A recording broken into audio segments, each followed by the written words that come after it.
Productions channel or on Swelio Almeida's channel. We are streaming on both, bringing it to you live here. It's myself, Reese Gardner, with Daniel Zippy Salmon alongside me in the commentary box, and also handling the stream behind the scenes, pressing the buttons, bringing you these live pictures. Zippy, Oschersleben is certainly going to provide some good action here today.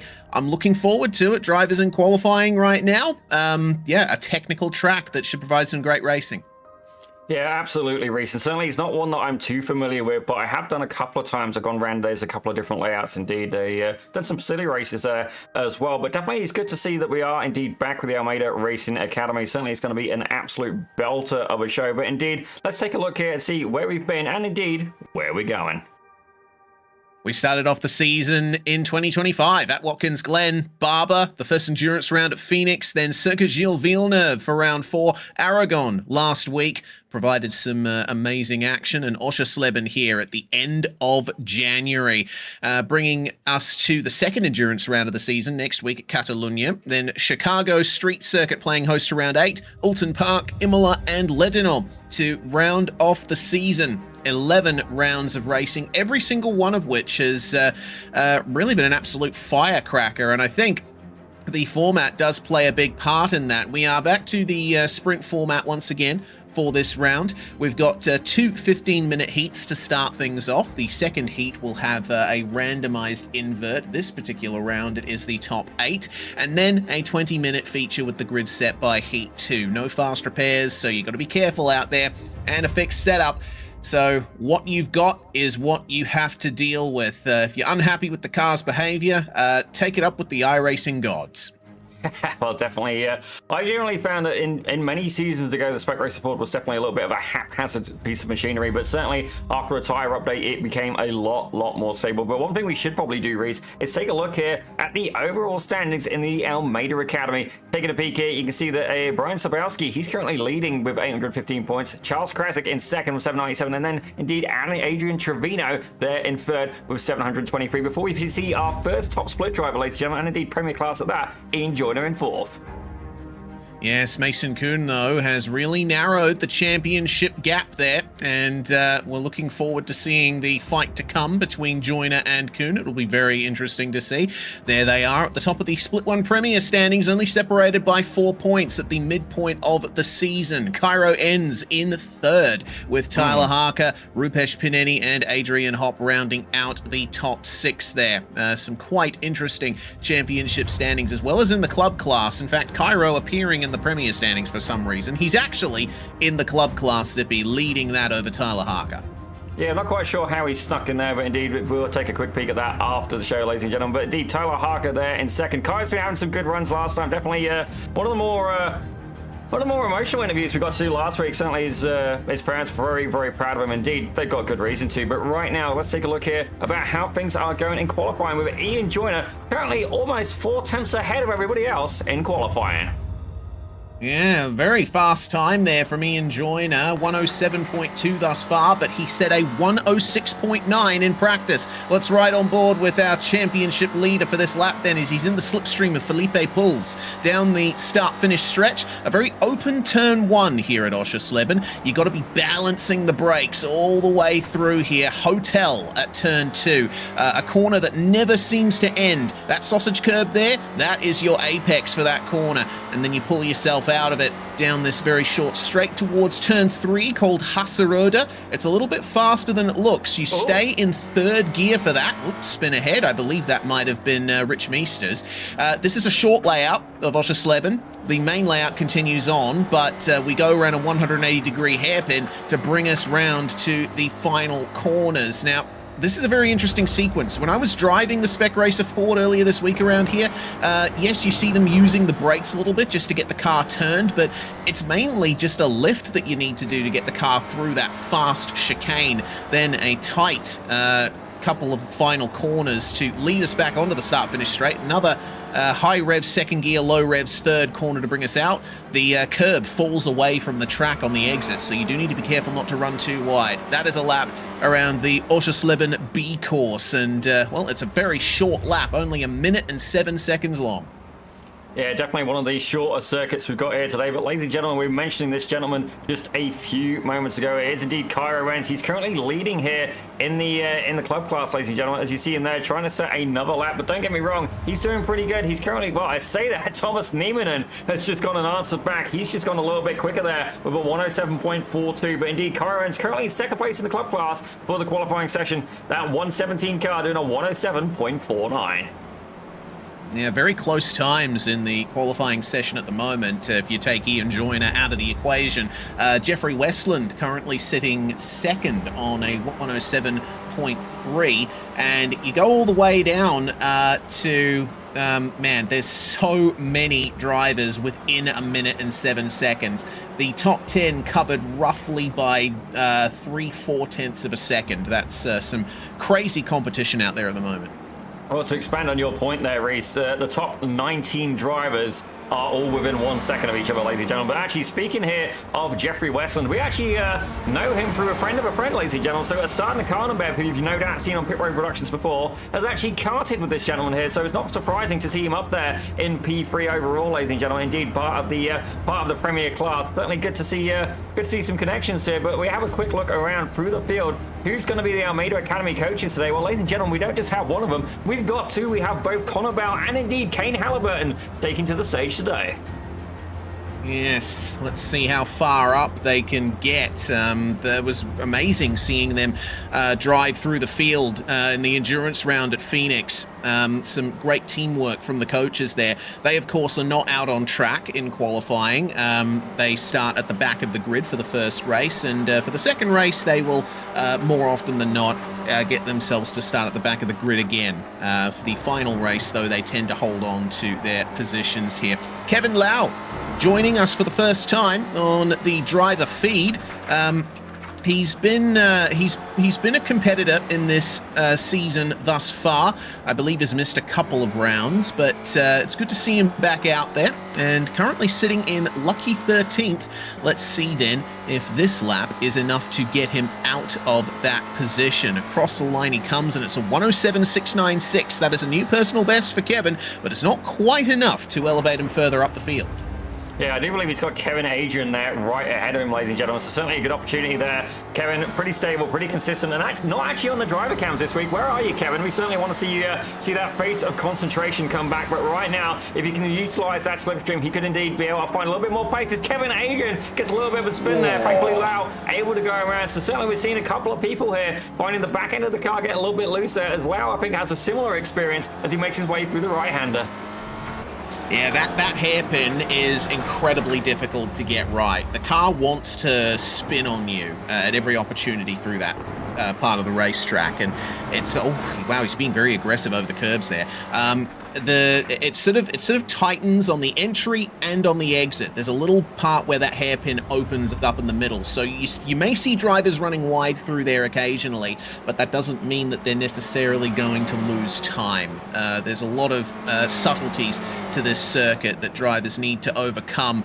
Back across the line again, still no change for Kevin Lau, but Cairo Enns has just made a big improvement. He's up to P5 overall once again, and Rupesh Pineni has taken provisional pole. He is now 0.08 of a second ahead of Ian Joyner, and it looks like Jeffrey Westland, Thomas Niemanen, they have narrowed the gap to Joyner as well. Now we have the top 5 being covered by just 3.5 tenths. Yeah, incredibly close competition here, and certainly Rupesh Pineni, he's been potent from the start, ladies and gentlemen. Indeed, the quite an aggressive driver as well. Like, I mean that in the nicest of ways. But let's give a shout out to this gentleman here as well, Domenico Sayu. I have no doubt, I have very little doubt, ladies and gentlemen. I think this may be his best qualifying performance so far. He's currently P10 overall and indeed P5 in the club class. Absolutely fantastic improvement there from the driver of the 155. Yeah, for sure. You know, Domenico has been part of this series for the last couple of seasons now, and we've usually seen him round the sort of top 15 area, and often suffering some quite bad luck. He's tended sometimes to be involved in incidents not of his own doing, and that's cost him results. But it seems that Oschersleben is a track that really agrees with the Italian. Let's see what he can do here, and if he can hold on to that position position in the top 10. A great performance thus far as we find our way to 3 minutes to go in the session. Looking for improvements from drivers. James Conrad, it looks like, has just made an improvement to 18th, and Stephen Saunders has improved to 21st place. He was about 5 positions beneath that initially. Barrett Brummett making an improvement to P15 as well. A little bit further down than we'd expect Barrett to usually be. But it seems that Oschersleben is bringing a couple of other people to the fore that we haven't always seen at the front. Yeah, Oschersleben as well, one of the, I'd say, newer tracks in the iRacing service. Ladies and gentlemen, if I didn't do it when I was in rookies, I'm going to call it a newer track. That's pretty much how that's going to go, ladies and gentlemen. Certainly 6 years on iRacing, ladies and gentlemen. Certainly I had a few vacations at times, some of them of my own doing, some of them of more a chance to reflect, perhaps. But right now, Steve Saunders, the gentleman, certainly of the Almeida Racing Academy, and indeed he is one of the crew members as well, ladies and gentlemen. He does a volunteer role, which he often organises pit parties and the like, ladies and gentlemen. Certainly good to see him out there. But right now, this gentleman is indeed chasing and using the slipstream ahead. Are we going to be able to see him move further forward through the standings? Yeah, he's gradually improving in the qualifying session. Sets a new PB, 107.8. That is not quite enough to put him into the top 20, but he will be picking up a little bit of slipstream from the drivers ahead of them. 1.5 minutes to go. So if you're not out on track right now and setting up to start your final hot lap, you won't be able to get it in. This is a multi-race server, and so it's a hard cut to the end of qualifying. As soon as the clock hits 0, everyone's going to be booted back to the pits and we'll switch over to the race. So right now is when you should be starting your final lap. 1 minute and 7 seconds to go. Yeah, it looks like Ian Joyner's just done that. He's just started his next lap, ladies and gentlemen. Indeed, he's going to be looking to try and push and find his way back to the front of the pack, ladies and gentlemen. Certainly, Rupert Panani and himself have been having some great battles. But I've got to say, Cairo ends with the sneak attack. He's managed to put it in P3 overall. Absolutely fantastic stuff. Didn't see that coming. Meanwhile, Thomas Niemanen, our favorite Finn, ladies and gentlemen, he's managed to put it up to P5 overall as well. But let's take a look here. Barrett Brummett as well. We did say he'd be somebody to keep an eye out of. He's moving to manage to find his way up to P8 overall. Yeah, good steady improvements from Barrett Brummett. He's about where we expected him to be now. There's only 23 seconds remaining in the session, so I'm very curious to see what Felipe Puls and Ian Joyner can do, because they're about to come up to the final corner now. It's going to be really touch and go here with Joyner up ahead. Puls running a bit wide onto the gravel coming into the final corner. I don't think this final lap is going to count, but Ian Joyner comes across the line and does not improve, so that's going to be confirming Rupesh Pineni as your pole sitter for the first race tonight at Oschersleben. Nice view of the opening corners here. Very difficult to get things right there, especially on lap 1. Pineni starts on pole with Ian Joyner alongside. Cairo ends 3rd overall and pole in the club class. Very impressive, with Jeffrey Westland alongside. Thomas Niemanen and Felipe Puls round out your top 6, with Kevin Lau getting into P7. Excellent job from him, ahead of Barrett Brummett, Bas Van Lee and Carlos Facania. Absolutely fantastic stuff. Mason Kuhn actually a little bit further back than we'd expect to see him there. He's in 11th along with Adrian Hopp. Certainly those two drivers have definitely battled so far this season. Moving our way back to 13, we've got Kevin Adrian alongside Jeremy Shoulders, with Dominic Sayu there in 15th alongside the favourite Finn of Tuka Vakaseo. Zoltan Zomator takes 17th with Rich Meesters in 18th for the Cool Camel Racing Squad, with Tyler Harker in 19th and James Conrad rounding out your top 20. In 21st place, it will be Stephen Saunders, my apologies, with Philippe Masson and Philip Marvin. Behind him, Kemal Kassim rounding out the 12th row, Valdas Vansavicius and Jeffrey Adkins, the last drivers to set qualifying times. Our coaches, Kane Halliburton and Connor Bell, starting at the back to make it a 28-car field around a very short and tight circuit, Zippy. I think this is going to be bedlam. I've got a feeling it's going to be an absolutely fantastic afternoon, morning, or indeed evening of racing, ladies and gentlemen. Certainly, Jay Ken's there in the chat. 3 club class guys in the top 6. Absolutely. And certainly, that is a beautiful thing about the Academy, ladies and gentlemen. You, I believe you do your qualifying. That defines your split. And then they split the split into a Premier and a club class based purely off time, ladies and gentlemen. Certainly, you know, Reese, I'm sure you can relate to this as well. Some tracks sit better than others. Certainly, you put me on Road Atlanta, you're going to see me having a good day, ladies and gentlemen. Certainly, you put me elsewhere, Oschersleben, for example, I'm going to struggle a little bit, but I do remember actually Swelio doing a little bit of content here in, I believe, the MX-5s in terms of passing procedures and stuff like that. Yeah, Oschersleben is a good circuit to learn maneuvers like that. You know, making a pass and also cutting back underneath the driver who's just passed you to try and get your position back. I think turn 3 here that they're coming up to is a great corner to see that racing technique in action. You know, it's a 180-degree corner, but it tightens a little bit, and it's a very strange line that you have to take through a lot of these corners. It looks simple enough from the air, but trust me, Oschersleben is a pretty difficult track to get right. But when you do, it rewards you.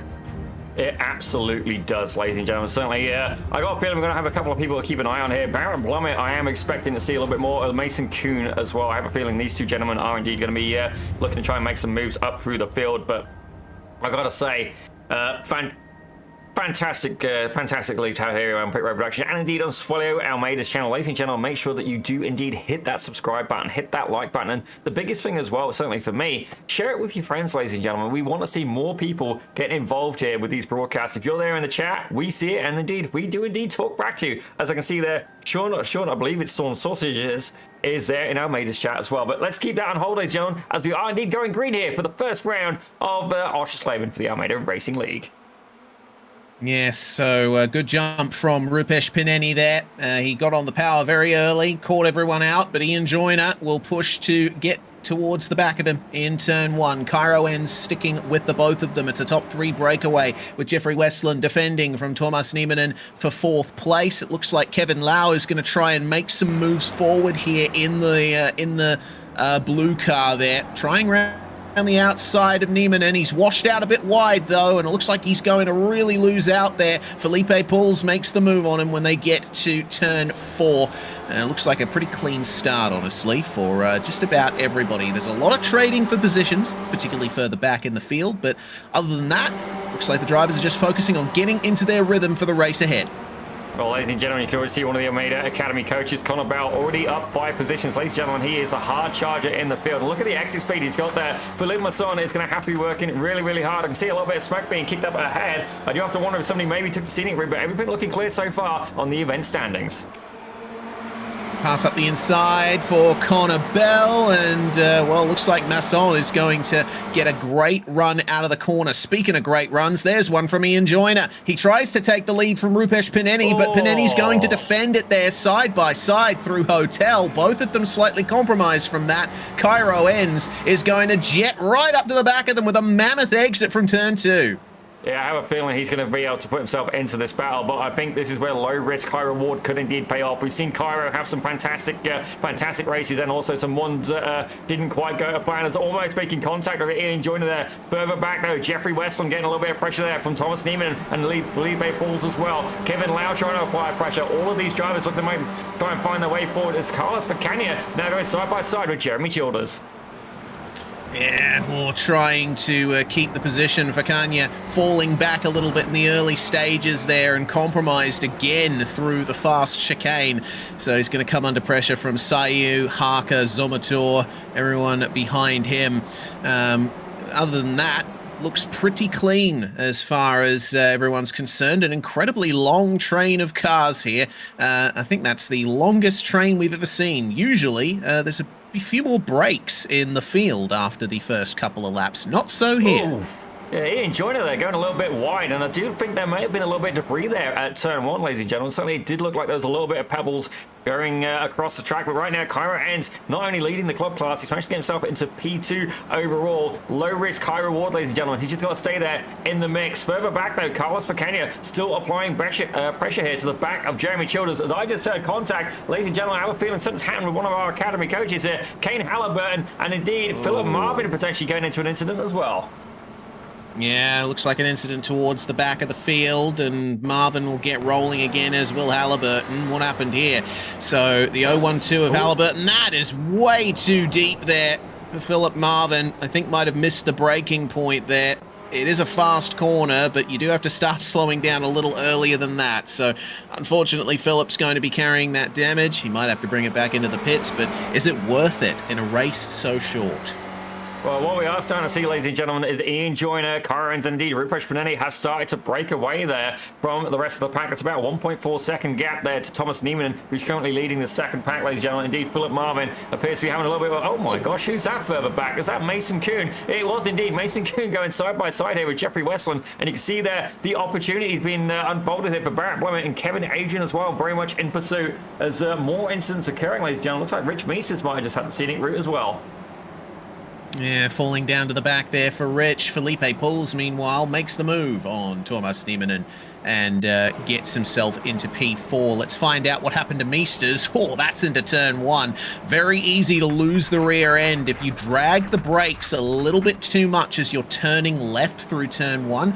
You're trying to set up for turn two. You're trying to slow down, but it can be very difficult in a car that's as sensitive to weight transfer as the Spec Racer Ford is. Here's Tyler Harker then, who's battling with Carlos Facania there for P14. Outside line is often good at corners like that. You can get on the power earlier and straighten up the car a tiny bit sooner. That will grant him the position on the way into turn one. But will Facania try to fight it? He will not. He backs out of it.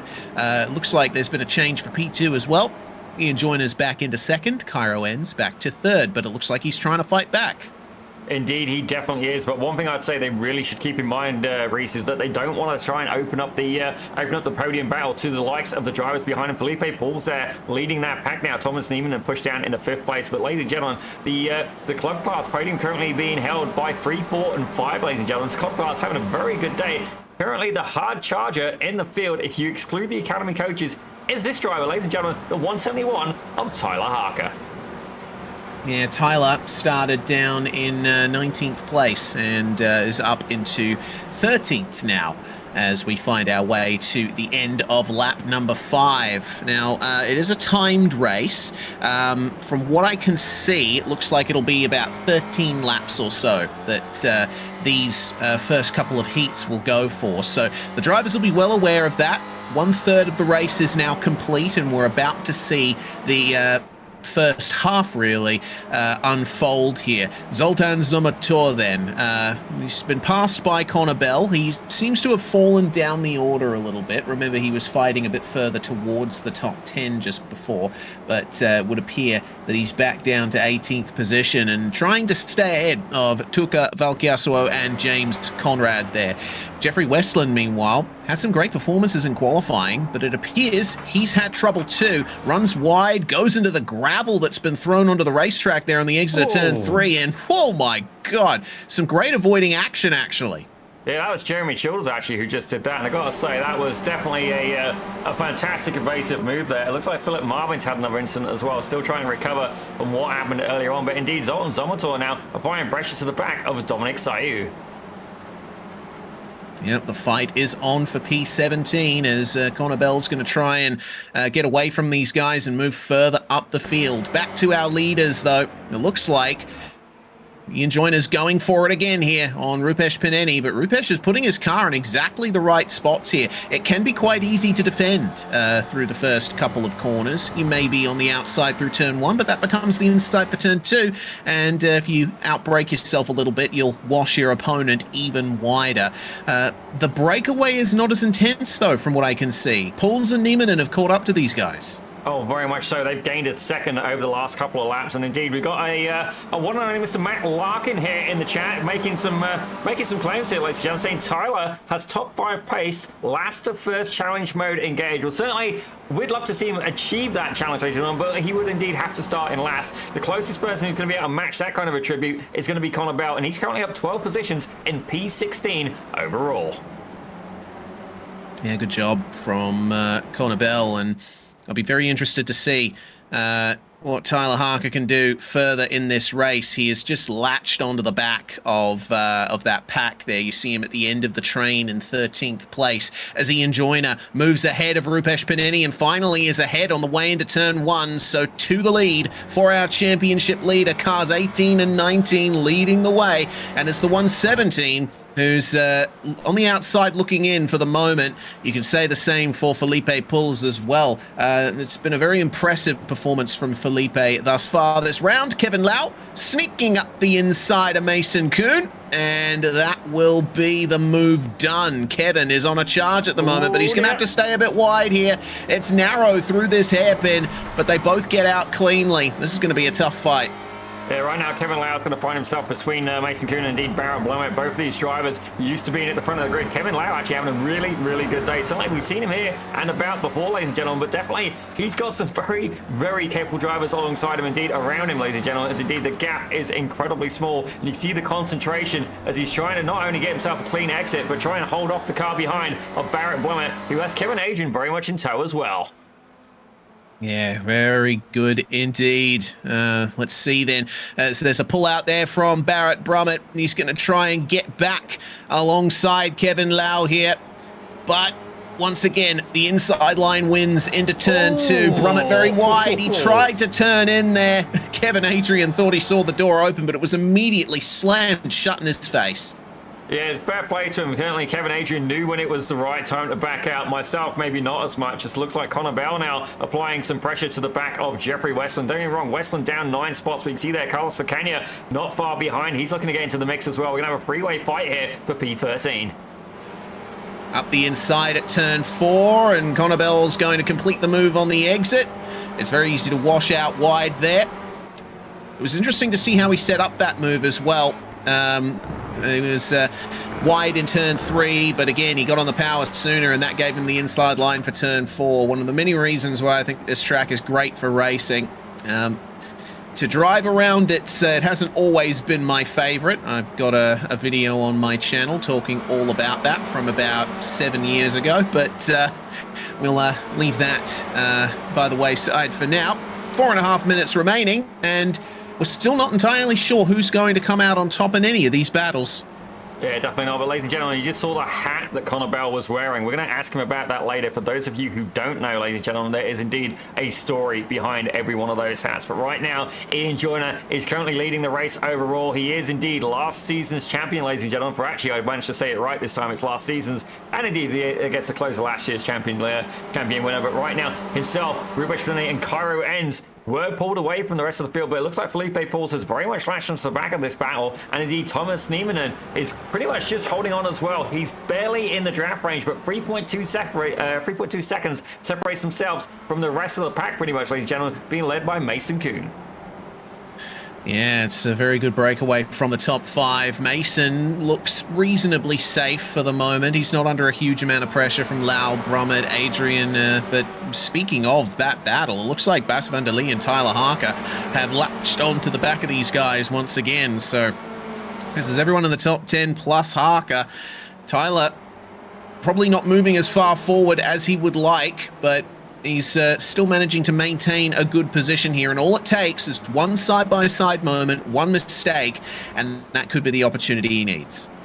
Indeed, certainly these are a couple of drivers here, a pair of German drivers actually, Zoltan Zomator and indeed Adrian Hopp. Now usually we see these fellows a little bit further up through the field, certainly not their strongest outing today, but indeed Adrian Hopp, he has an absolutely radical artistic paint, ladies and gentlemen, but right now he's currently down 5 positions. I do have to wonder what exactly has been going on in his race, but indeed he's staying on the back of fellow countryman Zoltan Zomator and indeed trying to find his way back further through the field.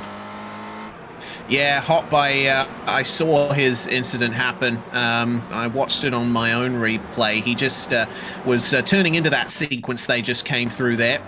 He was on the grass on the way in, and that kicked him into this huge slide. Ended up having to do some lawn mowing on his way back onto the circuit. So far from ideal for Adrian Hop, but he is still within the top 20, so it's not all over. Meanwhile, Barrett Brummett up the inside of Kevin Lau coming into turn 1, but Lau will hold strong and get the inside for turn 2. A little bit wide, I think, for Mason Kuhn, just up ahead of them, but he's managed to hold on to the apex nicely. It can be a bit of a double apex corner at times, turn 2, so I don't get too concerned if I see someone running slightly wide in the middle of it, but maybe put a pin in that. Keep an eye on it. Indeed, So, certainly, these drivers definitely having a lot of fun as well. Mason Kuhn leading this battle, and I have a feeling you see there, Barrett Blummer again trying to go side by side. It looks like Kevin Adrian trying to sneak in there as well. Tyler Harker certainly had a good view of that, but able to get themselves back into single file pretty quickly. Meanwhile, at the front of the pack, a lot of things still going on. Thomas Niemann is very much in this pack as well. We got a 5-way fight for the lead, and indeed, that looks like Felipe Pools there, getting incredibly close to the back of the 117 of Cairo Ends. Yeah, this should be the start of the penultimate lap here. 1 minute and 23 seconds on the clock when they cross the line. A lap around here takes about 1 minute and 7 seconds. So we will have another lap after this. Things starting to get a bit leery in the battle for the top 5, which is all covered in a single frame here at points on the broadcast. Joyner putting in some good times at the front and starting to pull away. Harker, meanwhile, has made the pass on Bas van der Lee and is now in P10, but I see another driver who has joined this fight here for the last few positions of the top 10, and that is Connor Bell. He is about 7 tenths behind there. See, look at him there in the gold car. You can't miss him.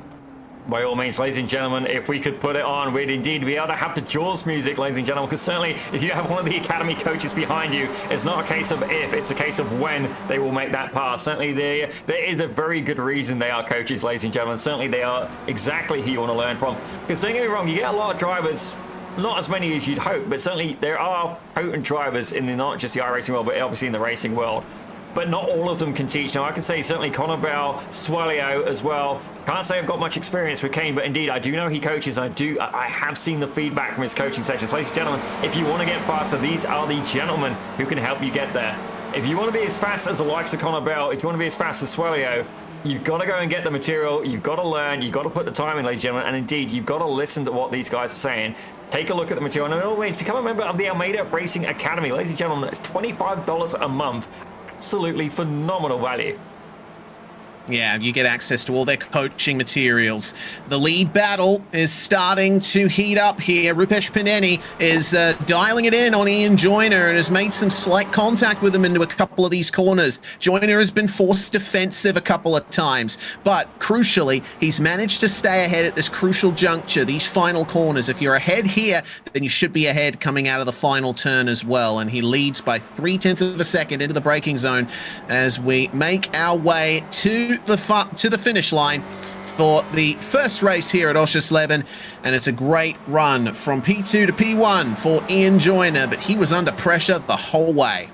Yeah, he definitely had a lot of work to do. Ladies and gentlemen, look even further back. I've got to say, this has got to be the closest race I think we've had so far at the Academy. Don't get me wrong, we've had a lot of close races, but indeed, looks like Kane Halliburton and indeed Connor Bell have black flagged themselves out of the results standings, ladies and gentlemen, so certainly we'll see them starting from the back yet again. Let's have a look a little bit further back here. Philip Masson having a little bit of a drag race line there with Valdas Pansavicius. Yeah, close finish between the two of them. It was about 0.2, and Valdas is certainly bringing some more smoke into the equation there. That's everyone across the line, and the results have been finalized for race number 1. It's Ian Joyner who won from Rupesh Pineni. Cairo Ends winning the club class. And we have Felipe Pools and Thomas Niemann rounding out the top 5. Mason Kuhn will get P6 ahead of Kevin Lau, Kevin Adrian, and Barrett Brummett, with Tyler Harker making up into P10 from 19th. Having a look there at P11, it was Bas van der Lee with Jeffrey Westland in 12th. Jeremy Childers taking 13th with Carlos Picania in 14th. Adrian Hopp took 15th with his fellow countryman Zoltan Zomator right behind in 16th. Tuukka Valkoseo, one of the Finland drivers, he's there in 17th with Dominic Sayu in 18th. James Conrad took 19th with Steve Saunders, the gentleman of the group, rounding out your top 20. In 21st place, it was Valdas Pansavicius beating Philippe Masson to the line by a couple of tenths. Kemel Kassim in 23rd with Rich Meesters and Jeffrey Adkins rounding out your top 25 places. Connor Bell and Kane Halliburton disqualifying themselves from the results, and unfortunately Philip Marvin was unable to get to the finish after his crash that we saw earlier. Well, it's time for race 2, and the top 8 have been inverted. That means Kevin Adrian has pole with Kevin Lau alongside Mason Kuhn and Thomas Niemann on row number 2. Felipe Pools and Cairo Ends 5th and 6th, with Pineni and Joyner rounding out your top 8. From there on back, it is where they finished in race 1, Zippy. Absolutely fantastic stuff, ladies and gentlemen. Certainly it's going to be a fantastic battle and a good opportunity here for the invert grid. Certainly Kevin Lau has got an absolute mammoth of an opportunity ahead of him. But don't get me wrong, Mason Kuhn over Oschersleben is going to be looking to fight that as well. Cairo N still able to stay there in the top 6. But don't get me wrong, he's got Felipe Pauls and Thomas Niemann alongside, and just ahead we have P1, 2, and 3 in 4, 5, and 6 for the overall, ladies and gentlemen. It's definitely going to be some very interesting battles here at Oschersleben. Yes, crucial phase of the day, really, this second race, because the grid positions for race 3 defined by the results of race 2. So we'll be able to see who has the biggest run up through the field here. I'm looking back through those results from race 1 and thinking about who we might be able to see finding their way to the front. I think Jeffrey Westland is going to be a driver to watch. Remember, he qualified 4th for race 1, but only finished in 12th, had his own fair share of problems. Carlos Facagna as well. He rounded out the top 10, but ended up finishing 14th in race 1. And I think Rich Meesters is going to be looking for a bit of redemption as well. He ended up languishing towards the back after the problems that he suffered earlier. So those are my picks to keep an eye on for race 2, Zippy. But maybe Mason Kuhn will have a good chance to get a big points haul and a win here, getting up to 3rd for the start of race 2 here by virtue of finishing 6th in race 1. Yeah, definitely. There's going to be a couple of drivers here who we do expect to see a bit of movement through the field. And indeed, like the likes of Ian Joyner, he's currently starting back there in P8, but we know the man has more than just outright pace. He's got racecraft as well, ladies and gentlemen. But certainly, we've got a very active chat here today in Pit Road Productions as well. We've got HKG Contracts there in Swellio's chat making an appearance as well. LVP 444, Climb the Grid, Darren. It's great to see all of you guys. And we've got Brian Lenz and Matt Larkin over on PRP. Really chatting up a summer. We absolutely love to see it as well, ladies and gentlemen. By all means, have a chat with us in there, in the YouTube chat. We love to interact with you guys, and by all means, make sure you hit the like, hit the subscribe button. We are chasing 1,000 subscribers on Pit Road Productions, ladies and gentlemen. We are very much trying to get there. I got a feeling it's going to happen in the middle of February. By all means, don't send me roses for Valentine's Day, but 1,000 subscribers is definitely something I'd be very happy to see. Yeah, certainly. Brian and Matt, competitors in the Almeida Racing League in the past, I believe. I remember seeing Matt Larkin out there in the BMW M2s, and he was often a factor at the front of the field. Well, let's see then how this field handles Oschersleben for the second time. It's taken me a bit to remember, but I've checked out the track temperature, only 21 degrees Celsius. So there's going to be a lot of grip available when the tires are up to temperature. When they're starting cold like this, though, you really need to be careful. It takes a few laps for the Spec Racer Ford to get up to its maximum pace. So look for drivers to be sliding around again on this first lap. Well, indeed, we've got even more people appearing in the chat now. Kenny Ems has made an appearance. Mika Movies has made an appearance as well. Great to see all of you guys making an appearance. Indeed, we've got a bit of feedback here from Matt Larkin. YouTube over Twitch. And I've got to say, I agree with you, because don't get me wrong, Twitch, very powerful streaming platform, but certainly, if you want to watch stuff back, it's not really the best, ladies and gentlemen. By all means, you can watch from more than just, right now. You can watch this back later as well. But indeed, we've got Jake Enns asking in the chat, Mika, who are you cheering for? And by all means, we want to hear about it, because right now, ladies and gentlemen, I've got to be patriotic. Kevin Adrian, the Canadian driver, starting in P1. Can he bring it there to the finish, ladies and gentlemen, as we're about to get race 2 underway? So the number 10 takes point at the start as the green flag flies, and see the field fanning out behind. Ian Joyner, I think, tried to make a jump, but was unable to do so. Had to back out of it. Kevin Adrian has a clear run into the first turn, though. And got to be careful to stay off those curbs too much early on. A bit wide for Mason Kuhn. That'll give the advantage to Kevin Lau, who was going to be pushed wide ever so slightly. Oh, dear. Got a clean start from the front of the field, side by side for everybody into turn 3. A little bit of that's tight. Moving and jostling at the back. Oh, easy does it. Cairo ends back up to P4 here. One thing I've noticed Cairo is very good at is making up positions on the first lap. Well, that is definitely something I can relate to. Is look at the exit speed there. That looked like Niemann got a little bit of a bop there from Rupesh Pineni, who then in result gave Cairo Enz a bit of a bop there. Enz able to hold on to it, but Rupesh Pineni definitely getting very aggressive here. Goes up on the inside of Thomas Niemann on the final corner. Look at that, Cairo Enz has gone off a little bit, ladies and gentlemen. That is going to compromise his exit speed. Can he hold on? And already you can see here the lead pack. I say lead pack. It's realistically just 3 cars, ladies and gentlemen. Kevin Adrian, Mason Kuhn, and indeed Kevin Lau have absolutely pulled away from the field there. All that scrapping further back has made a 1.3 second gap. And look at them. They're there. They're like hornets, ladies and gentlemen. Indeed, somebody has poked the nest. Yeah, they have indeed. Well, they say red cars go faster, and it looks like that is the case for Rupesh Pineni. Some very aggressive moves on the first lap here, and now he'll be focusing eyes forward to try and catch up to this top 3. I'll be very interested to see what the lap times are like, because Pineni doesn't have anyone ahead of him to slow him up through the corners anymore.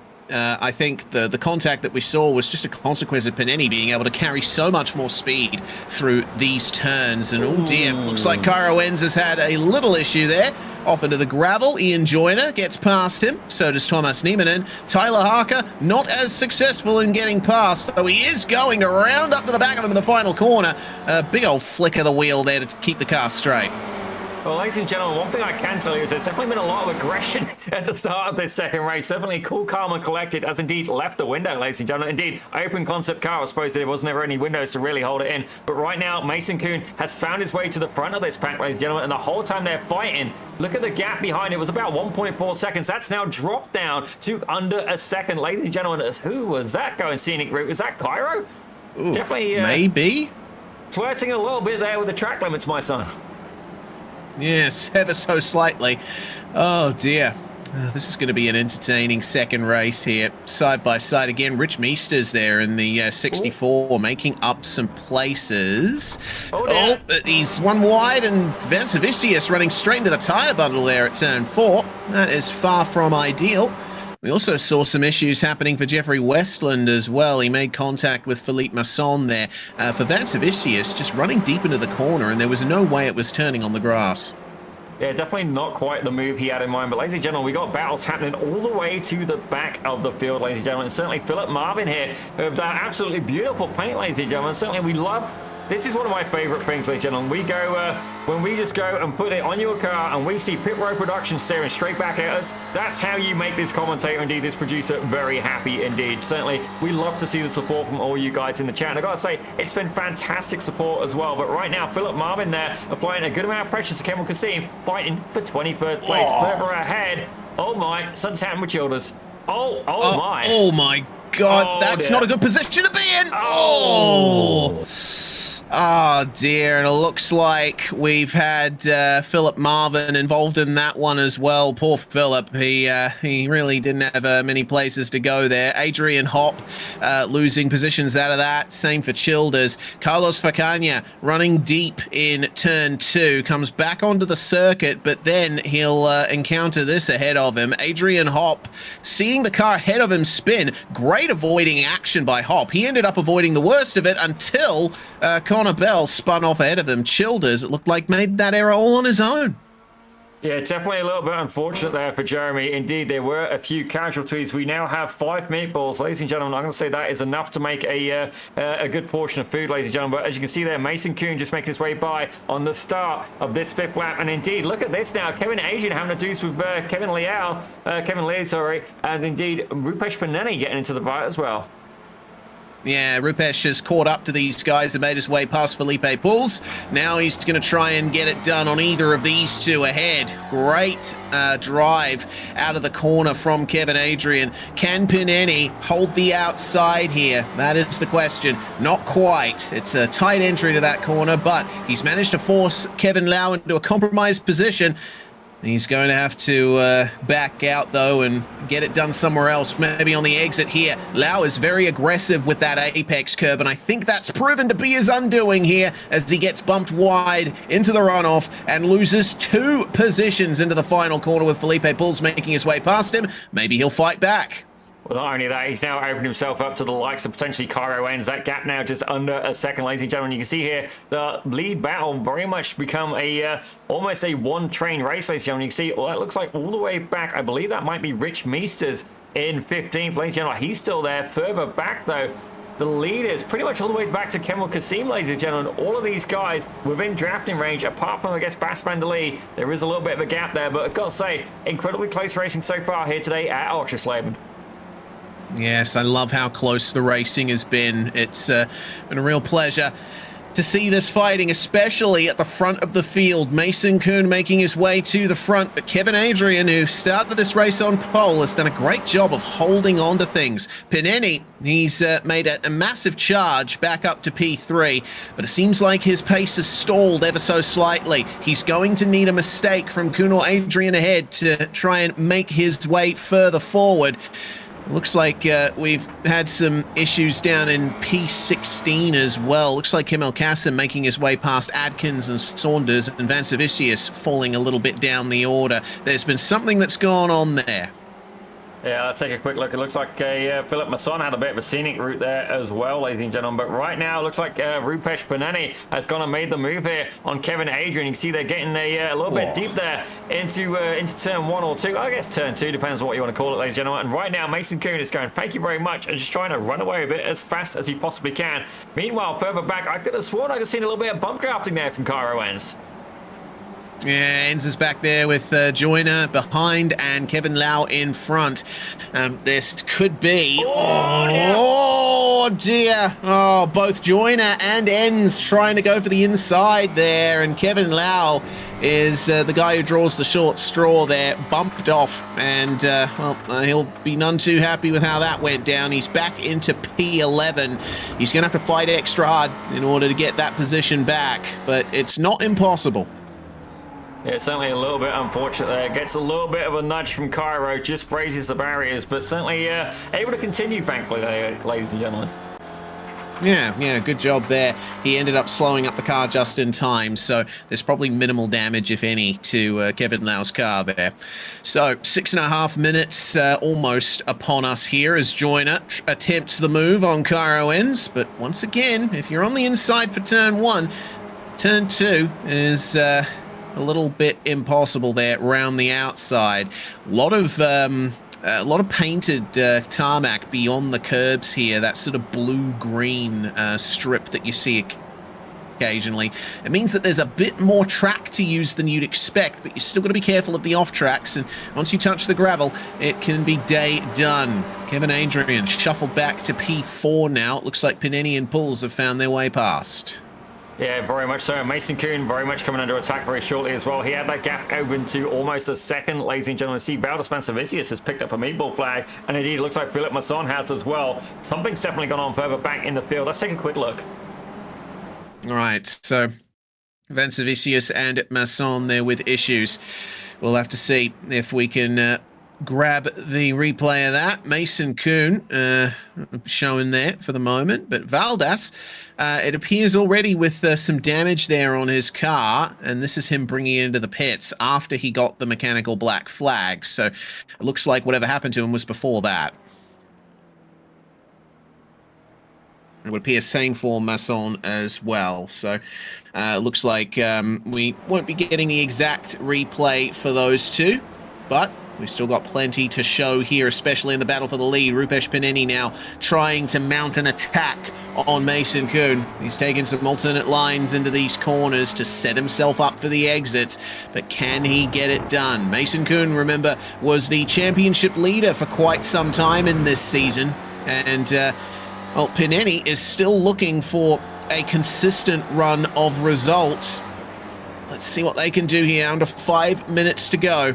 Felipe Pulls is still right there as well. Felipe's having a good day today. Yeah, very much so. And it's not only that, he's currently leading the club class standings here today. But we've got to say, we've got shout outs in the chat.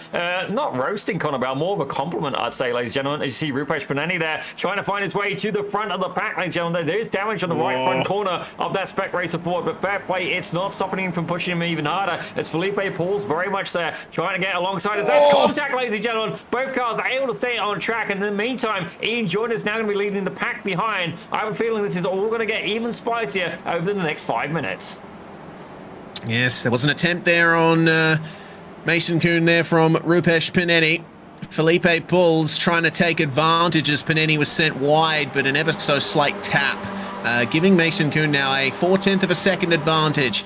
Ian Joyner setting a 107.7, and that's around about the pace that the top 4 are doing. So give it a couple more laps, and I think Ian's going to be on the back of these guys, especially if they keep fighting like they are.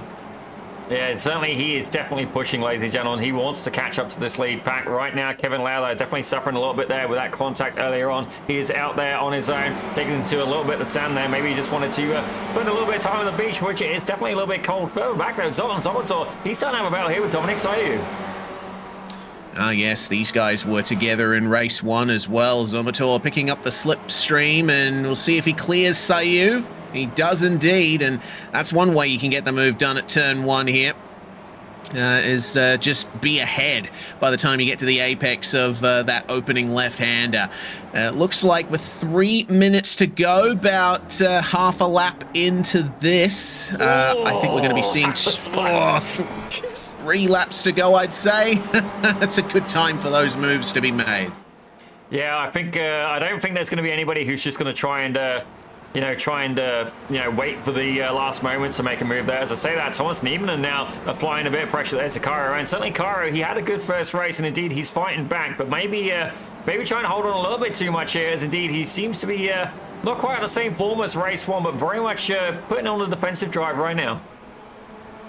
Yeah, trying his best to keep Thomas Niemanen behind him, but evidently some damage on the front end of Cairo Enz's car that might be affecting his straight line speed, and Barrett Brummett and Tuka Valkiasuo are right behind him as well. Enz will defend into turn 1 and managed to stay ahead coming into turn 2. Nicely done indeed, but Niemanen clearly has the faster car at the moment. Going to be a big challenge for Cairo to hold on to P7 here as you get a good look at just how bad that damage to the front end is.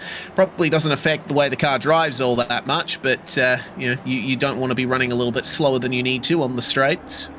Yeah, definitely that Spec Racer Ford can suffer with damage, ladies and gentlemen. As a seasoned Spec Racer Ford driver myself, I can appreciate just how much it can affect, especially the straight line speed, ladies and gentlemen. Something that's happened to Kane Halliburton further at the back. We're going to leave him to his own devices. Certainly this was not one of the more enjoyable races here for the Academy coaches. End up getting caught up in some incidents. But let's return here to the lead battle, ladies and gentlemen, as they've just got about a minute and a half left to go. Yeah, once again, this is going to be the start of the penultimate lap with 1 minute and 18 seconds remaining on the clock. Here comes the run from Felipe Pulls. He's going to try and get past Kevin Adrian coming into turn 1. The battle for P3. Ian Joyner is with them now, and he had to stay wide on the intro to turn 2 because there was nowhere else that Kevin Adrian was going to go there. But now is the opportunity to make up those places and try and assert yourself for the podium. Tyler Harker up to P6, and he's going to go for a top 5 here. It's taken him a bit to get into that rhythm, but he is right there. Joyner, my goodness. How did they not make contact there? Yeah, I have a feeling that Joyner literally just threw the anchor out the cockpit of that car for a second there, slammed down on the brakes, but right now, looking a little bit further up through the field, Felipe Pulls at this one, he just wants to keep the car clean, ladies and gentlemen. He's currently P1 in the club class, and he's not only that, he's got Tyler Harker battling with Ian Joyner a little bit further back. You can see there, the purple car, the 171 of Tyler Harker. To catch up to Pulls, he's going to need nothing short of a miracle at this point, as indeed, we are getting near the close of this race, ladies and gentlemen. Are we going to see the white flag? Yes, we are. Final lap. All right, Rupesh Paneni getting to the lead, and Mason Kuhn now will try and fight his way back. It's too wide between Kevin Adrian and Tyler Harker, and Adrian is sent super wide into the pit exit lane, in fact, and Tyler Harker grabs P5 in style there. Nieminen is falling down the order ever so slightly. It looks like he was shuffled a little bit, so there's that change in the battle for P7. Cairo ends still, by some miracle, holding on to it with that damaged car. And meanwhile, Pideni is leading by a couple of car lengths from Mason Kuhn. It doesn't look like there's going to be much of a fight there for the win, but we'll have to wait and see. All it takes is one small error. Can Felipe Puls get into the runner-up position here, leading the club class, and will definitely take the win here, regardless of if he finishes second or third, but he's going to try and go for second.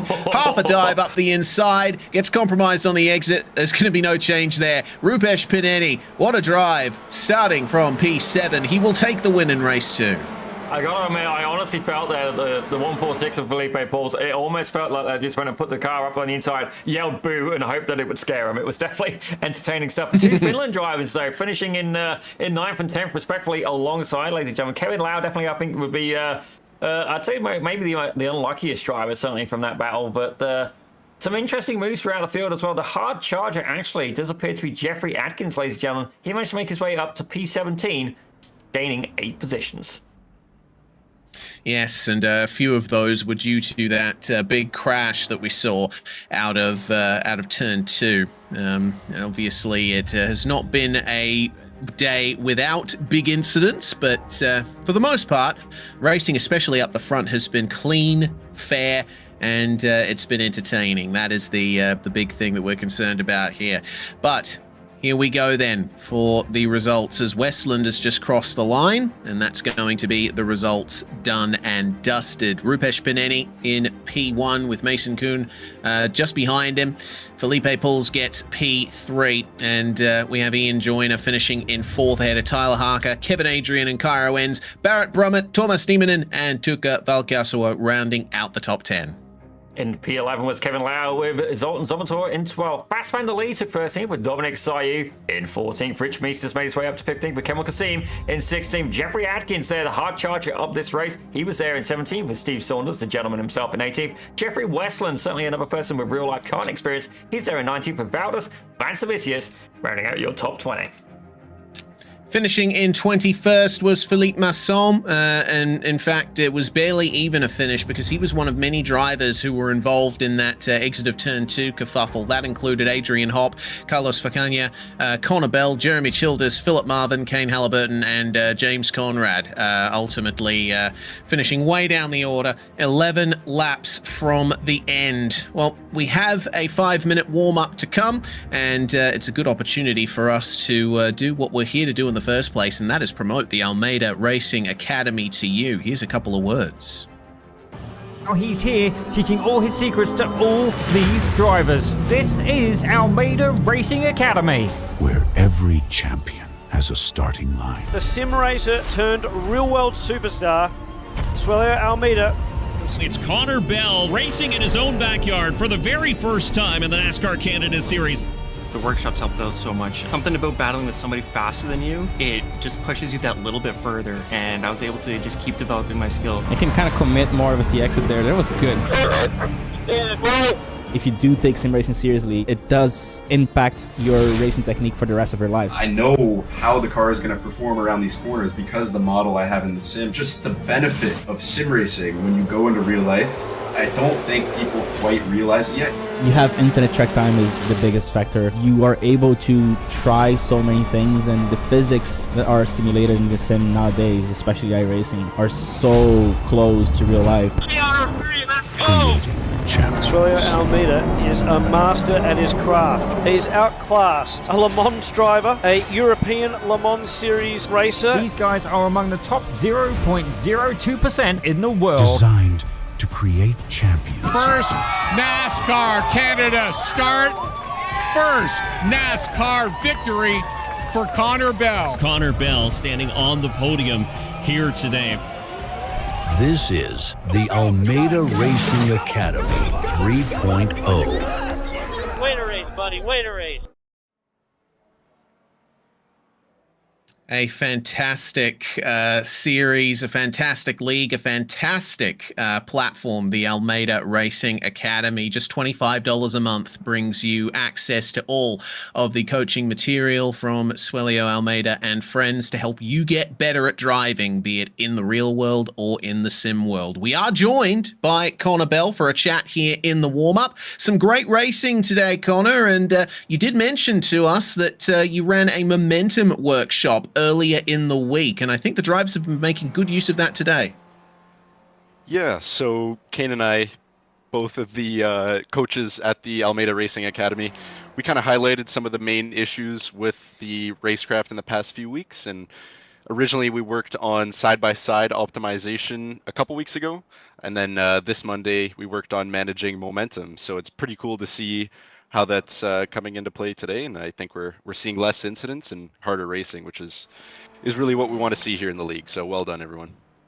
Yeah, very impressed, particularly in race one with how clean everything was. Oschersleben is a very good track for, I think, learning those racing techniques, right? Because you've got these really long corners. It's a technical layout. It's got a nice variety of corners as well. Not much elevation change to deal with either. So, yeah, it's been very impressive to see. Yeah, it's nice to get back to a track that's not so draft heavy.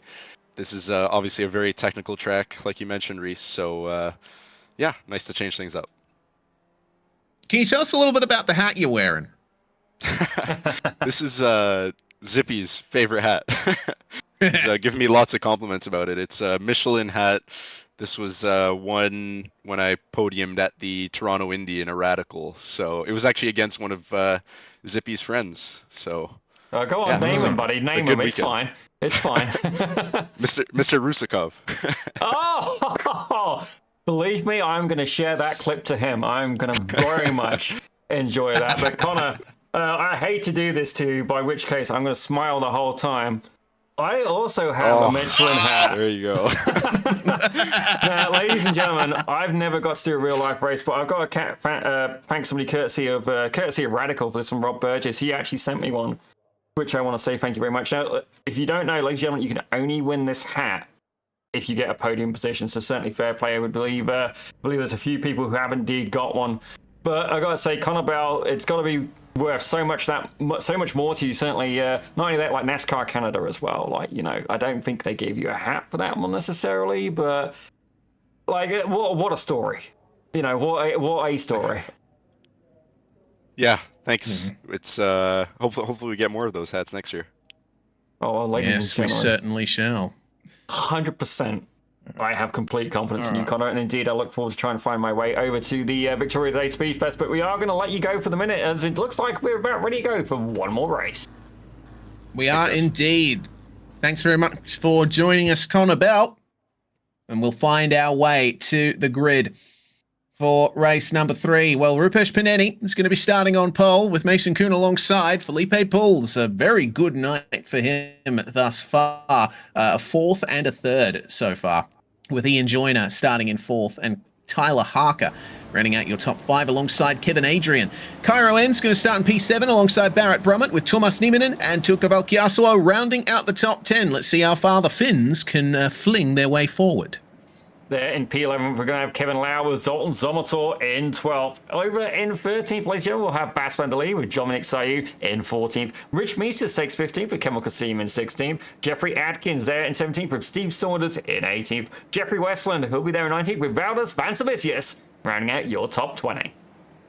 The Frenchman Philippe Masson starts in 21st place alongside the German Adrian Hopp. Carlos Facagna of Brazil in 23rd alongside Connor Bell, who we just had the pleasure of talking to. And then it's Jeremy Childers, Philip Marvin, Kane Halliburton and James Conrad rounding out our field. It would appear, though, that James Conrad is not taken to the start for the final race of the day. So we're going to be having 27 drivers seeing the green flag very shortly. Now, this has been around, Zippy, where it has never been clear exactly who is going to win. The racing has been so hard, so close, that really anyone on screen at the moment could get it done. Yeah, definitely could go any which way, ladies and gentlemen. Indeed, we see some people who are consistently at the top of the field, but I wouldn't say that's a guarantee by any means. There is a lot of very capable drivers in this league, and indeed in this split. Ladies and gentlemen, there is 4 splits of this going on right now. But we're going to have to put that on the back burner right now as Mason Kuhn is there alongside Rupesh Paneni. He's going to have the honors, ladies and gentlemen, as we get this last race underway as they make their way around the final corner. Well, a little bit of contact there between Panini and Kuhn coming through the final corner. Regardless, Panini gets the run out of the final turn. And Ian Joyner already on the attack here. He's going to try and grab second as they're 3 wide for 4th. Kevin Adrian, Felipe Pulls, and Tyler Harker all trying to find the same piece of racetrack in turn 1. Harker incredibly wide, and they're 3 wide again. My goodness, that is the 1-4-6 there of Felipe Pulls getting back through. Barrett Brummett takes advantage as Tyler Harker and Kevin Adrian go sweeping down the order. I gotta be honest, I honestly felt on that one that Kevin Adrian was in the middle of 2 heavyweight boxers and indeed got absolutely pummeled there as they're still going 3 wide. I sympathize for the guy there as that's a spin further back. That's Bas Mandalay. Wow, going backwards. And there's more drivers that have spun at turn 4. Jeffrey Westland, Jeremy Childers, and Carlos Facania. They've all fallen by the wayside. Some chaos happening here at turn 4. And Westland spun again on the exit. Oh my. That was definitely something we were not expecting, ladies and gentlemen. But right now, at the front of the pack, Rupesh Paneni has managed to pull away by 0.5 of a second. Indeed, that has shook up the field. Further back there, Connor Bell able to make his way through there, as has Kane Halliburton, ladies and gentlemen. He's currently up 9 positions, respectfully. Indeed, he is. Fantastic job from the coaches, up 8 and 9 places respectively. Hard charger of the Academy students is Philip Marvin, who's just broken into the top 20, up 6 places. He is all on his own on track at the moment, but a nice battle happening ahead of him between Halliburton and Adkins, so he might be able to gain something more in the next short while. Let's see. But for now, it would appear that Rupesh Paneni and Mason Kuhn have held on nicely to their top 2 positions. Connor Bell just moving his way past Kemal Kassim there to get into 15th. Oh no! Meesters. Oh, and gets into Bell as well as he spun around. Rich Meesters has been having a very rough day. Rough time of things for the Canadian. And it would appear some damage to the steering potentially for him. Man, turn 4 is claiming quite a few victims. Meanwhile, Ian Joyner has jumped into P2. He's just passed Mason Kuhn through the final corner, but that leaves Rupesh Paneni out in front by nearly a second. Yeah, I have a feeling these guys need to start to work together, Reese, because indeed, Rupesh Paneni, if he's given the opportunity to go ahead, in which he will, as I say that, Mason Kuhn now, Felipe Paul's coming out swinging for the final round, ladies and gentlemen. Certainly, I guess he's not really got over the fact that he didn't manage to sneak that position at the end, and indeed, but oh no, big slide there from Enns, able to hold on to it. I gotta say, that was, I'm going to give him skill for that one. I'll say that was pure skill indeed. Definitely a brown flag moment for the driver of the 117 there. I have a feeling he started cool, calm, and collected, but indeed throughout the evening, things have definitely been getting a little bit spicier for him. Yeah, Enns was getting on the power as early as he could. He had Barrett Brummett on his inside, and he was trying to get momentum, but obviously turn 2 being as long as it is, if you're wide, there's no rubber on the line where you are. So I think Cairo might have just pushed it a little too hard there. Regardless, he's still in the top 10 and still has plenty of positions he can grab here, up behind Tuukka Valkeasuo in the car 1, 2, 3 here. Nail the exit out of the final corner, and you can carry that momentum all the way down the straight. But it looks like the moves are going to be made by Tuukka here. He's caught up to Tuomas Nieminen and Tyler Harker. Harker has got a lot of drivers behind him who are wanting to take advantage. That's a very early lift from Tuukka there. He let Cairo Enns go. Kevin Adrian not able to do the same. Yeah, definitely. These guys are all incredibly aggressive today. I gotta say, like I'm not really seeing too much on the teamwork. I have heard of one driver who's been doing a little bit of bump drafting here, and certainly if anybody's going to do some bump drafting, it's going to be these 2, ladies and gentlemen, Kane Halliburton and indeed Connor Bell. We saw them do it at Montreal, I believe, where they did indeed try and push and work together until probably the final lap, ladies and gentlemen. Indeed, while they're academy coaches, they are on the same team. They do still want to beat each other, ladies and gentlemen. We're not going to deny that. They are race drivers after all. But indeed, both of these drivers are incredible amount of positions. Kane Halliburton, 14 spots, ladies and gentlemen. Meanwhile, let's check back in here as Felipe Pauls is really on the offensive streak here. He's trying to make his way up into the third place. Indeed, holding on to that P4 overall and the club class lead. Yeah, he's got a good advantage behind as well. Barrett Brummett, not setting the timing screens alight there behind, so we'll see what he can do to catch up to them, though, as a bit of side-by-side is going to grant him a few free tenths of a second. Oh, I just saw a big off in turn one. It looks like Kevin Adrian went deep, and now he's fallen to the rear of that fight. He's going to have to bring it in just a little bit here. Oh, was that side-by-side, actually? It looked like it might have been Tuca Valcasio alongside him there into the first turn. No, it wasn't. It was Kevin Lau. Yeah, definitely. I sympathize for Kevin in this one. He is... I don't know if there's going to be a straight body panel on the side of that car today. He's definitely been getting bashed around a little bit there, and you know, the drivers they're really fine today, ladies and gentlemen. Indeed, we've got Philip Masson. He's currently showing a lap down, and Bas van der Lee is a maple flag, ladies and gentlemen. But even despite the fact of the incidents we've seen, we've got battles happening throughout the grid, ladies and gentlemen. Steve Saunders now leading this pack with Carlos Picagna right behind. Indeed, Rich Meesters looking to try and make a recovery, down 7 spots. Yeah, this is where the battlers really tough it out, you could say, when you're down the order like this, but you still have people to race with, you still have positions to gain and points to bank for the remaining races of the season. This might give Meesters the advantage with Picagna and Saunders going side by side to turn one. Saunders is going to let the Brazilian go, but ultimately Rich Meesters gets a tiny bit closer. That's wide ahead there, I think, maybe for Adkins, or is that Masson? I think that might be Masson that's slowed down there and let them go. It is a lapped car, so no effect on the battle thus far. As we find our way through turn 4 again, Saunders cheeky. trying to stay online here. That is cheeky from Rich Meesters, but he won't get the momentum out of the corner. Yeah, definitely starting to put a nose in there, or what's left of it, where it maybe a little opportunity as Steve Saunders now goes around. Oh, no. Not ideal for Steve. He'll get back rolling, though. Managed to keep it out of the tyre barrier. That's good to see. So he will still be rolling with a reasonably clean car. Battle for third again. Felipe Pauls and Mason Kuhn. Let's keep things going here. Worth remembering as well, this third race is 20 minutes long, an extra 5 minutes over the previous 2. So there is more time for drivers to make up positions if they've lost them. And I think drivers like Zoltan Zomator are going to be very happy with that. Zomator's been on quite a nice run thus far. He managed to make his way back up to P12 for the start of race 3 and is now looking into the top 10 here behind Nieminen. Yeah, he's definitely had a pretty steady race so far, and honestly, sometimes that's honestly all that you want. You don't necessarily need the podiums, you just need a nice clean race there. As you see Kevin Lau putting the front wheel up on that curbing, ladies and gentlemen. Indeed, he's been getting into some good battles himself, and Cairo Renz definitely duking it out a little bit here in race 3. Whoa! Oh, okay. That's quite a dive there. It was legit. Yeah, certainly was. But Nieminen does not end up getting past Kevin Lau. The slipstream is incredibly strong in these cars, and Bo Connor did say to us in the warm-up that it's not as much of a slipstreamy track as others on the schedule. It's still quite a benefit down that front straight, isn't it?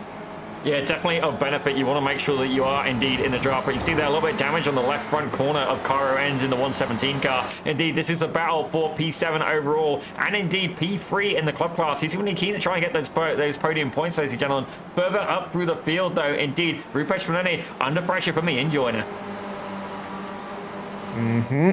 And Paneni, worth noting, we didn't catch this on the official feed, but I've been keeping an eye on Paneni and Joyner when I'm spectating in the sim, and Rupesh ran wide out of the final corner a few laps ago. That's why Joyner is so close to him. It's been a fast run from Paneni, but maybe lacking a tiny bit of consistency in places, and Ian Joyner, of all people, is the one who's going to take advantage of that the most. He's going to get in the slipstream here. and to the first corner. And he will be ahead on the way in. Pineni recognizing that, okay. Okay, maybe not recognizing. He's going to try and fight this one. But Joyner on the outside should have a straighter run out of the corner. He'll maintain the side-by-side, and he'll have the inside for turn 3. Can he get it done, though? Pineni super deep, and they clatter their side panels together, do our leaders. Great fight, but Ian Joyner is through. At least he is for now, ladies and gentlemen. The whole time they've done that, the problem they're going to have now is that Felipe Pauls and indeed Mason Kuhn have come back into range, ladies and gentlemen. They were pretty much out of the running for a little while, but don't get me wrong, that gap down to 7/10 of a second. Now, this is an opportunity for the driver of the 146 and indeed for the 79.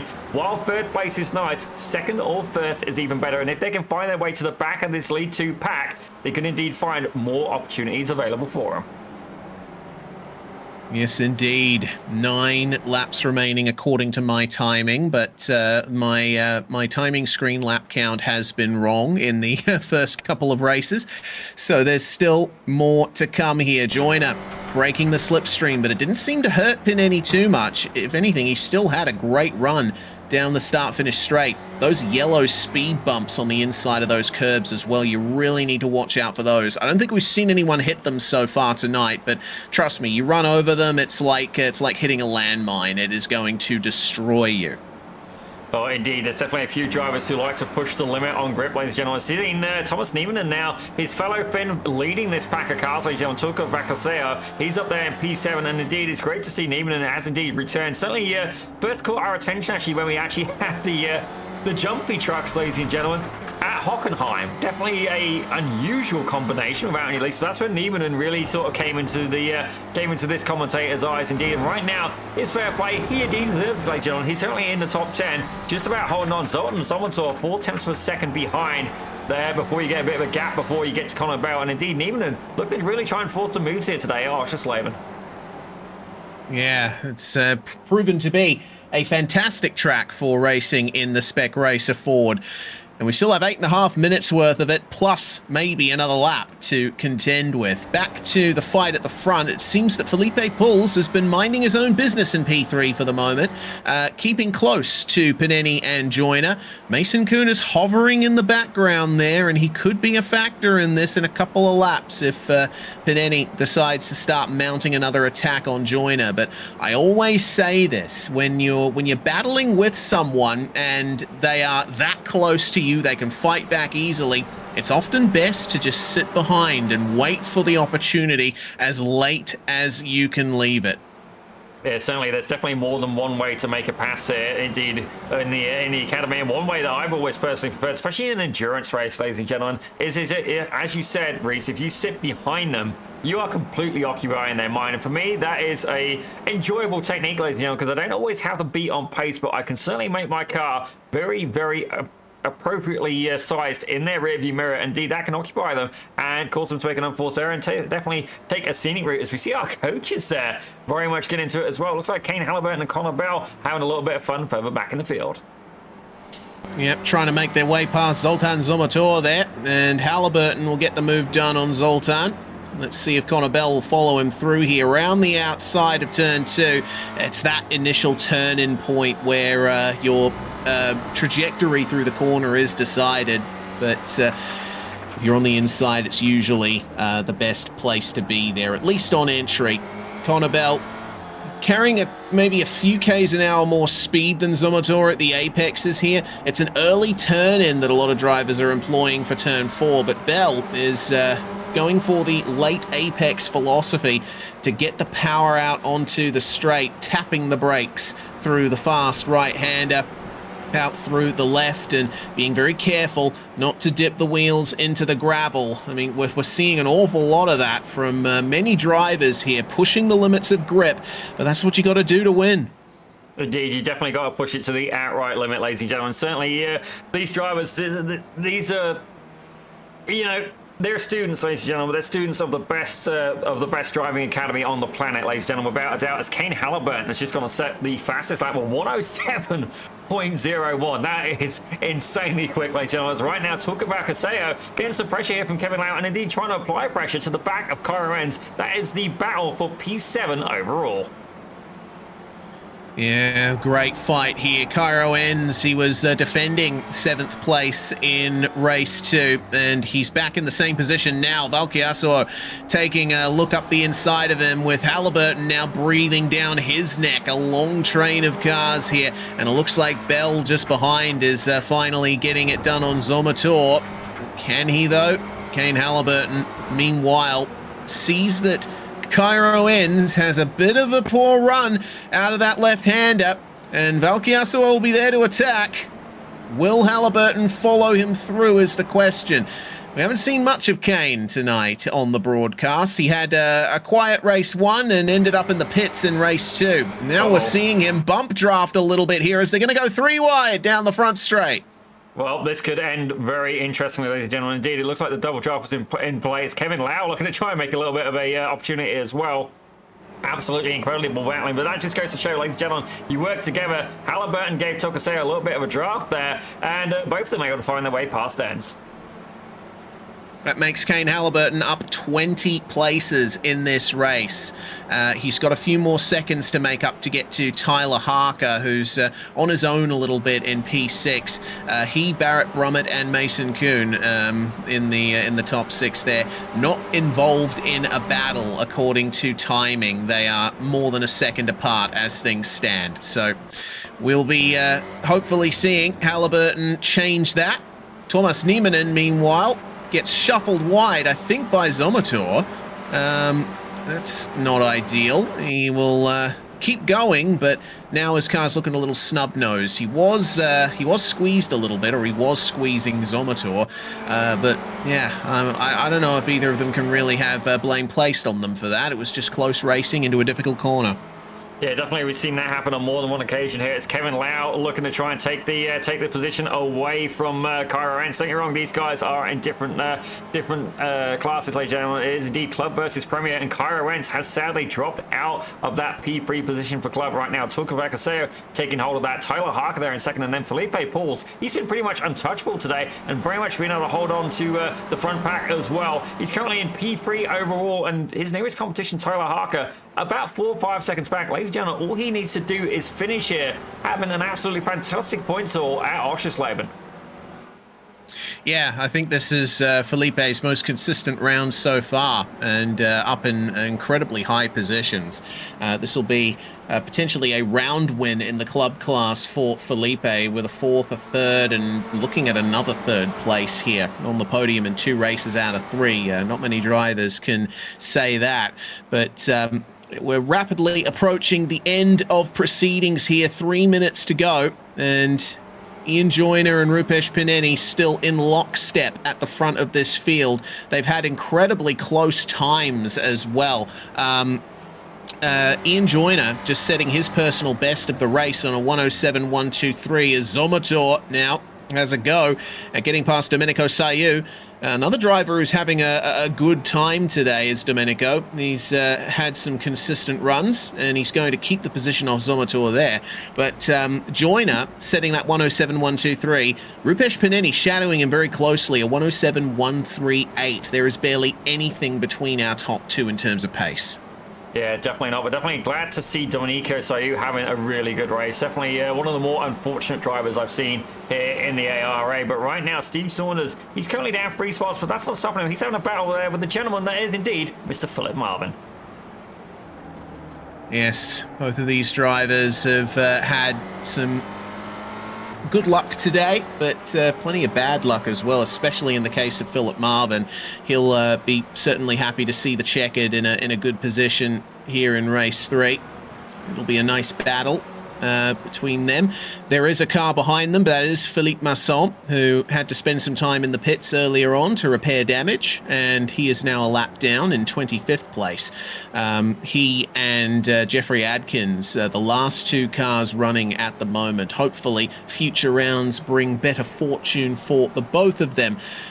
For now, though, keep an eye on the fighting here for P13 again. Zomator succeeding in getting past Domenico Sayu, but there is every chance that Domenico will fight back. And Adrian Hopp is there as well. Hopp has been on a charge. He's up 7 places.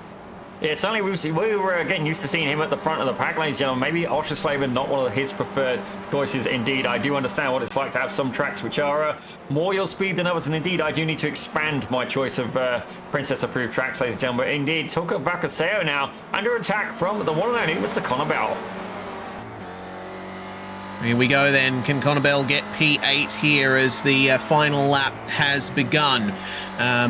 Pulling out of the slipstream, nice momentum. And it looks like he'll push it a little bit harder into turn 1, up into 8th place. And Tuka Valkeasuo will still be happy that he is in the top 10. It's been a consistent race 2 and 3 for him. Didn't quite get there in race 1, but should still be very happy with how the event has gone.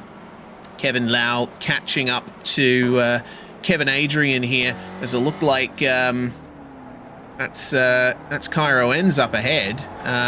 Has there been a problem here for Cairo? No, there's been a problem for Kevin as slide on the exit. That's why he is now behind Kevin Adrian. Final corner then for our leaders.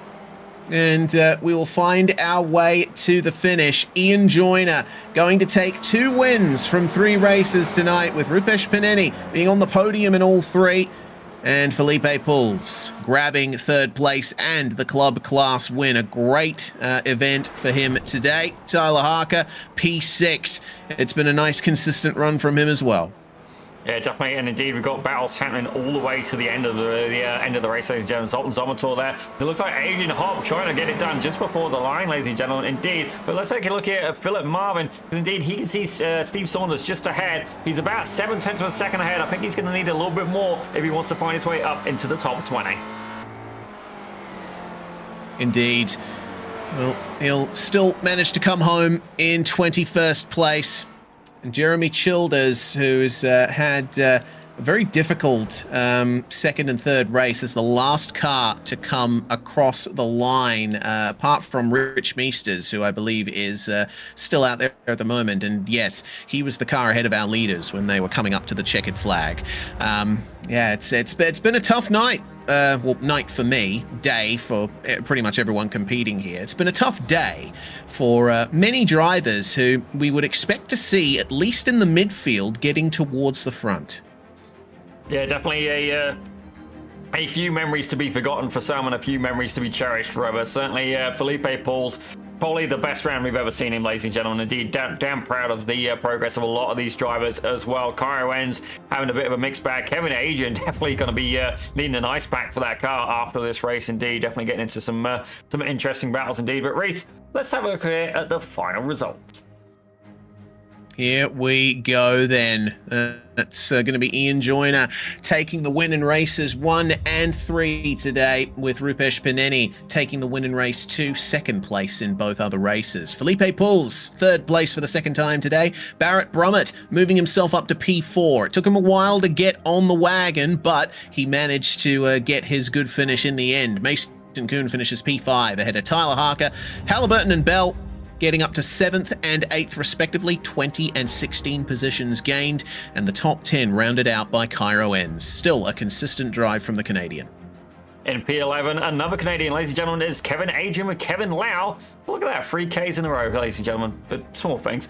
Kevin Lau able to take P12 with Zoltan Zomator in 13th. Dominic Soyu, probably one of his better race outings today. He was there in 14th, indeed P5 in club class for that final race, with Adrian Hopp in 15th. Carlos Pacania took 16th with Chemical Kasim in 17th, with Valdes Vansavicius in 18th. Thomas Neiman, sadly having a little bit of an unfortunate off-track excursion there, pushed him back to 19th, with Steve Saunders in 20th.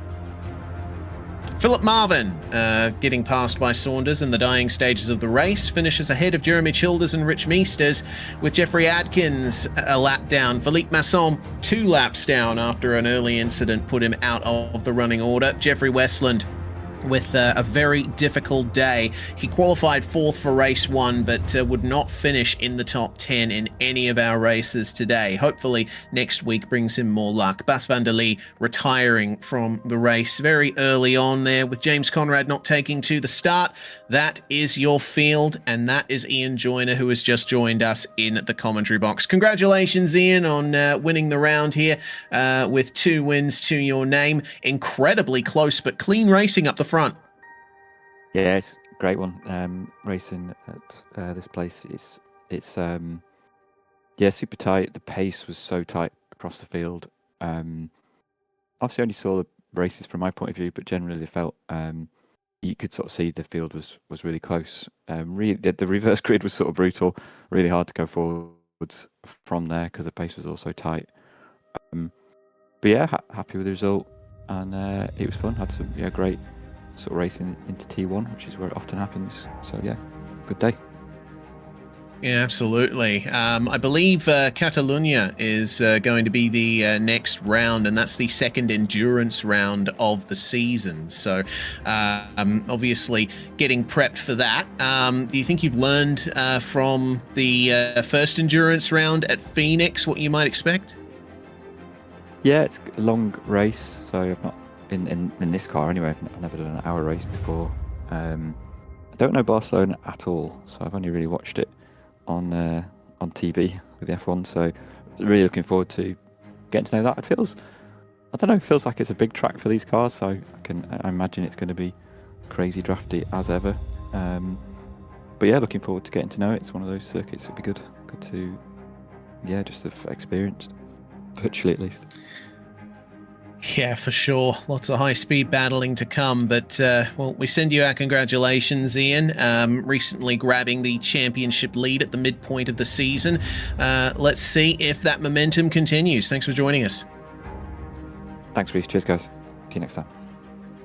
Ian Joyner there, the winner of races 1 and 3 in Zippy. I understand we are now joined by Cairo Enns, who had a very good run of things today. Yeah, definitely, Cairo, a little bit of a mixed bag for yourself. Race 1 going absolutely fantastically, and obviously Race 2 and Race 3 getting into even more battles. Tell us a little bit about your point of view. I was actually really excited seeing that the track tempo was so low for the initial practice and for Heat 1. Took a little bit of playing with the brake bias to figure out where the grip was, but once I got it, I was in there. And big shout out to Tuka for giving me the draft to get me that P3, and I felt pretty good.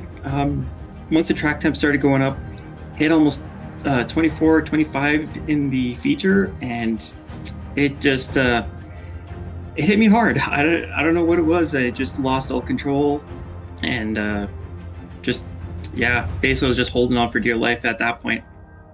Well, ladies and gentlemen, it sounds like the Spec Racer 4, driven by the 117 for a second, went from Bruce Banner to the Incredible Hulk, ladies and gentlemen. Certainly it was a little bit of a different beast he's trying to control behind the wheel. But Cairo, we're going to be heading to an endurance round for the next one. It's Catalunya. How do you feel with the pit stop being introduced? Do you think this is going to be something where you're going to be able to capitalize on strategy, or are you going to be thinking more about the outright track position fighting through the field? That track has got some big draft zones. It's going to give me a lot of advantage if I can stay in somebody's draft. If I can save a bit of fuel down that track, then I think the pit stop is definitely going to come in very handy. It came in handy back when we were at Phoenix, and yeah, I expect it'll probably be much the same this time.